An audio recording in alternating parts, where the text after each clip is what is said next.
Thank you. Happy to. Thank you. Lindsay, certainly last but not least, Lindsay Stroud from the Harm Reduction 101. Tobacco Harm Reduction 101, yes, Chairman. I guess the vice chairs aren't here, but members of the committee, thank you for your time today. Again, my name is Lindsay Stroud. I'm founder and president of Tobacco Harm Reduction 101, which this time it's actually a 501c3 nonprofit organization based out of Florida, dedicated to promoting public health through science-based education, research, and advocacy. I did submit really substantive written testimony, and I do think I'll be sending you guys some more things based off of some of the conversations that were said tonight. And I'm going to be speaking to both the cigarette tax in the governor's budget and then also Senate Bill 2360 and Senate Bill 2844. I will try not to go 15 minutes, but it's definitely going to go over. So we'll start with 2360 just because I really want to focus on harm reduction. So, okay. It is the primary driver of tobacco-related diseases is combustion. It's not nicotine. Combustible cigarettes contain about 600 ingredients, and when lit on fire, create about 7,000 chemicals, 69 which are known carcinogens. And we have understood this from the 1960s. We've understood since the 1960s these harms was related to smoking. And in fact, Public Health England in 1962 issued their first report on the harms of smoking 2 years before our U.S. Surgeon General's report on smoking. It should be noted that in 2015, Public Health England issued a landmark report examining vaping and found that these products were not only less harmful, but they were successful in helping people quit smoking. I want to go back to this one. In 1971, a famed researcher, Michael Russell, people die or smoke for the nicotine, but they die from the tar. So we got over 40 plus years of knowing that. And since then, there's numerous products that have been introduced. There actually is a heated tobacco product on the market other than the IQOS. It's called the Eclipse. It's from BAT or Reynolds. And they introduced it in the 80s and didn't really have that much fanfare, but technically under the FDA it is permitted. And the FDA has recognized that the products exist on a continuum of risk. This was said in 2017 from former Commissioner Gottlieb, and that has been reiterated. Combustible cigarettes are the most harmful combusted products. Cigars, especially smaller cigars that people tend to inhale, tend to be more harmful than, heated tobacco products, than e-cigarettes, and then nicotine replacement therapy products being your least harmful. I'm going to emphasize it because now it's been about 10 years of doing this. The FDA does not approve any tobacco product. It's in the Tobacco Control Act that they cannot approve these products at all. They can authorize them, but in the language of the 2009 Tobacco Control Act, it would be misleading to consumers if they were going to approve it. That being said, in order to market a product in America under FDA regulations since 2009, you have to go through an application process, whether it's a substantial equivalent, which is what most traditional tobacco products, such as combustible cigarettes and cigars, or the PMTA process, which under this one, it needs to be appropriate for the protection of public health. And this is only in two ways that they look at it: the likelihood that a user will quit smoking and the likelihood that non-users would use these products. The reduced harm is not necessarily a factor when issuing a PMTA, actually, hence why there's this additional modified risk tobacco product order process, because you can't sit here and say that these products are less harmful, even though they have found these when issuing the orders. We could go more into all this stuff on the heated tobacco products, but you guys have all of that, and it seems that this hearing's gone a different way. I will just say that I think it's awesome with doing a reduced risk on it. I do not like the way that this one's designed. But heated tobacco products, if you look around in the other parts of the world, they're completely revolutionizing smoking and completely reducing it. The American Cancer Society assumes that in Japan that they have actually caused a reduction in cigarette sales in Japan. And this market is just growing. It was $15.6 million in 2014, and it grew to $28.7 billion in 2021. Again, a lot of this is outside the United States because we have a really slow as molasses federal process. Okay, moving on to the cigarette tax. Yes, Rhode Island, actually, to speak to Dr. Siegel's point, has actually seen an increase in adults who smoke. In 2024, it was 9.9%, or a little bit over 89,000 adults. This is actually a 4.2% increase from 2023. Thankfully, that's like 1 year over the other trend, so it's not necessarily a long-term trend. It's just something to look out. And all of the numbers that I'm using are coming from the CDC's Behavioral Risk Factor Surveillance System survey. Cigarette taxes are regressive, and smoking remains persistent and unevenly distributed across low-income and low-educated populations. In 2024, among Rhode Island adults earning $25,000 or less, 13.7% of them smoked, compared to 7.8% of higher income earners. Educational disparities are even more pronounced. 14.5% of adults without a high school diploma were smoking, compared to 3.9% of college graduates. It's not necessarily to increase this tax over youth use. It's the lowest level ever. Only 3.1% of them were smoking. The health department had mentioned that. And prior to the health department's earlier comments, so you guys collect millions of dollars, hundreds of millions of dollars every year, and already existing tobacco taxes. All revenue is deposited into the state's general fund, and there's not anything that's dedicated towards healthcare programs, nor towards tobacco control programs. In 2024, the state collected $188.9 million in tobacco-related revenue, but allocated only $429,205, or 2.3% of that revenue, towards tobacco control programs. Okay, and then finally, and sorry, I know I'm like going on. Okay,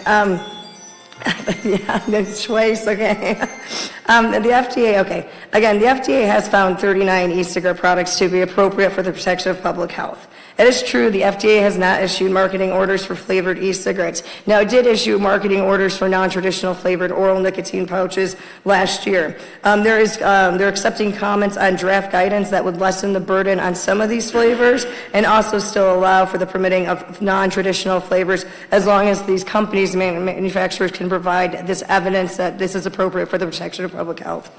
Now we're going to talk about the adults who vape in the state, okay? Because again, I do the numbers. In 2024, 89,000 Rhode Island adults, or 7% were currently using e-cigarettes. And e-cigarette use among Rhode Island adults has increased by 55.6% between 2016 and 2024, representing an additional 25,352 adult vapors.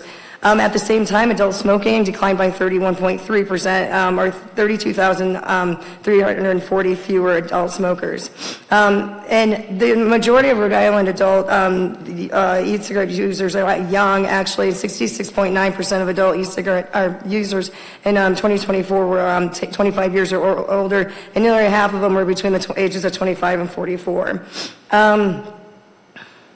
Youth vaping has declined significantly. We already have all of that. And we can go, bad actors and these retail compliance data. You guys had talked about that earlier. I was looking at that's FDA data where they take a decoy and try to have a minor, try to get an age-restricted product. And with the e-cigarettes, and Rhode Island e-cigarette retailers in general actually do really good. They only e-cigarettes only made up 9.4% of violations in the state, and actually tobacco specialty retailers only accounted for 15.9% of violations, so they got a pretty good track record. And I want to add that not a state has passed a flavor ban bill in recent years, and this year there's not even an appetite for them. And at the same time, youth vaping, even though nobody's talking about it, that have testified is at its lowest level in over a decade. According to the 2025 National Youth Tobacco Survey, only 5.1% of U.S. middle and high school students were currently vaping, which is the lowest level, and it was significantly down from 2019 when 20% were, using it. So. That's time for sensible policies that, don't restrict adult access to tobacco harm reduction products. And sorry for rambling, but thank you for your time. Lindsay, thank you very much for addressing so quickly all three bills. Much appreciated. Questions, comments from the committee? So I have a couple. With regards to the numbers, I think they matched what was said earlier by Neil from the Department of Health. Reduction in youth vaping in Rhode Island from when to when, went from what to what? From 2019, youth vaping, that's fine. Current use fell by 45.2%. from 2019 to 2023. We don't have access to the 2025 numbers, but given that the National Youth Tobacco Survey has low numbers too, I don't see why you'd see an increase, or significant increase in numbers. I mean, 2019 is kind of an anomaly year when you look at it. When they declared the youth vaping epidemic, I think there was a lot of other factors that went into it. I think one particular company got really big market share and advertised a lot. But if you look at any graph of this, it pops up and then it pops back down. Was that the Juul time or was that later? Yeah, well, I don't want to sit there and say it on the record, but yeah. Just having heard about it and the situation that it was back then. Not personal, detailed question. You said you're a 501c3. Yeah. Funded by vape companies or vape Not funded products? by anything. Well, I mean, some vape associations, but we're kind of like the NPR of advocacy right now. But yeah. Just want to make certain as people come to speak, we know if you're from company A or company B, that's who you're. Oh, I get accused of it all the time, but. And thank you for sending the testimony. We have the links here and looking through it. Quite a bit of data, facts and data here that worth looking at, and clearly the trends. Do you have or do you know what it is, what Connecticut numbers look like? I have them, I just don't have them on me right now. Okay. Yeah. Had you looked, if you had it, just say you hadn't looked at them recently with regards to. I have actually something to present to the committee. I've actually looked at all the states around you too. I just need to put it together in some nicer looking packaging. But if you could, we can't tell you to do anything since you don't work for us, but we can do that to the state. But if you could, when you get a chance, that'd be interesting just to see. And then like you said, where the numbers come from. I think you mentioned this Center for Disease Control behavioral annual survey, behavioral risk factor surveillance system survey, and they look at everything. They look at days of poor health, cholesterol, like all these other screenings. So pretty comprehensive. One last question on that. Do they have like a margin of error when they talk about? Okay, that would be included in that as well. Yeah, I can get that. So I know you have a link. I'm not certain you have the CDC. You have your link in here about the full analysis anyway for Rhode Island. That's on the end of your presentation on it. And so we have all the testimony, majority of it, we received ahead of time is online for folks to go see. So it is all there. And I can also give you a spreadsheet of all your FDA compliance checks. It does have addresses, so you guys can go through and see if any of these people, are your in your constituent base or whatnot, So one last question for you. Just for the committee, and I remember reading this before, the difference between approval and authorization. The FDA does not do approval. No, they do authorization for? They do authorizations through the pre-market, authorizations either through the pre-market tobacco application pathway or the substantial equivalence pathway. But in order for you to market, that just means you can market it. You're not allowed to sit here and say that these are safer. You're not even allowed to sit there and say that they help you quit. The authorization is to sell it. The PMTA is just to sell it, and then the MRTP allows you, but with strict parameters of what you can and cannot say on that. And then those orders also, they get revisited, like I want to say every 5 years or something. So they. Last thing with the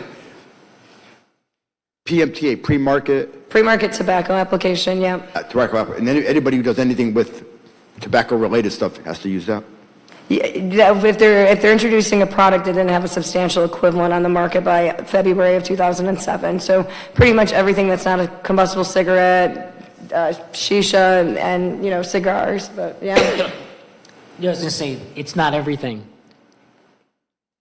So Cigarettes are exempted. They're grandfathered in. So okay, that's the great irony of the process. Yeah. but pouches. Sorry, No, pouches are a new one. Pouches need to get approval. Yeah. Need to get One last thing. What would not need to be included?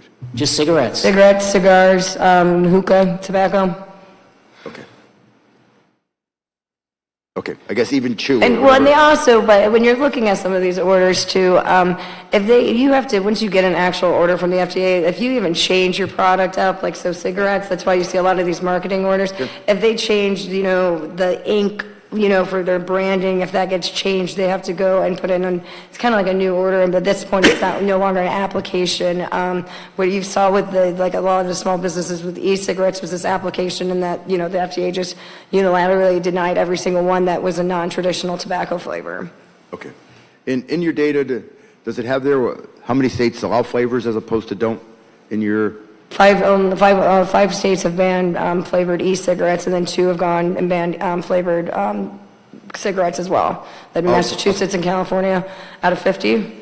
Out of 50. Yeah, and I haven't seen any major flavor ban bills in recent years, actually. This year, what we saw a lot was about like a lot of cigarette taxes, a lot of vape tax bills. Got it. And thank you for coming from Florida. So, Yeah, Doctor, the weather's, thank you for yeah. coming from Massachusetts. Any last questions or comments for the? That concludes our testimony. We do not have a quorum, so we're done. Thank you very much. Thank you.